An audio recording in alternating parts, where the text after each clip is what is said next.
एक ऋषी मृकंड आणि मरुदमती यांची कठोर तपस्या। कथेची सुरुवात ऋषी मृकंड आणि त्यांची पत्नी मरुदमती यांच्या तपस्येने होते।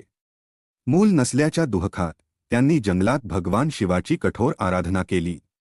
या प्रतिमेमध्ये ते दोघे ध्यानात मग्न आहेत आणि त्यांच्या भोवती एक पवित्र आणि शांत वातावरण आहे, जे त्यांच्या निश्चयी भक्तीचे प्रतीक आहे। तरुण मार्कंडेय यांची नित्यपूजा।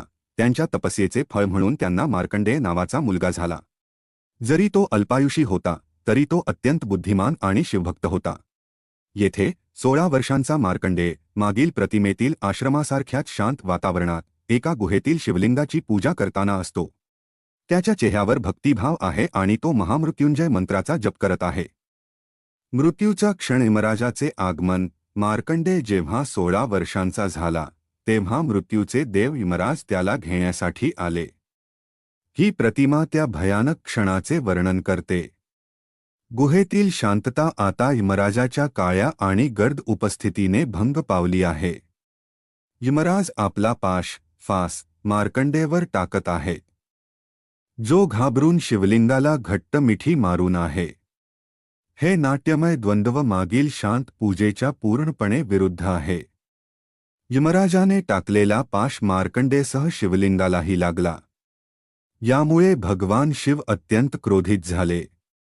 या प्रतिमेत शिवलिंगातून साक्षात भगवान शिव प्रचंड आणि तेजस्वी रूपात प्रकट झाले आहेत। त्यांचा त्रिशूळ यमराजाकडे रोखलेला आहे आणि त्यांच्या चेहऱ्यावर रक्षणकर्त्याचा संताप आहे। यमराज आणि त्यांचा म्हैस माघार घेत आहे। भगवान शिवाच्या शक्तीसमोर ते हतबल झाले आहे। अंतिम आशीर्वाद आणि चिरंजीवी मार्कंडेय। ही अंतिम प्रतिमा विजयाची आणि शांतीची आहे। भगवान शिव आता सौम्य रूपात मार्कंडेयाच्या डोक्यावर हात ठेवून त्याला आशीर्वाद देत आहे। यमराज निघून गेले आहेत। मार्कंडेय आता चिरंजीवी अमर भगवान शिवाच्या चरणाशी कृतज्ञतेने नतमस्तक झाला आहे।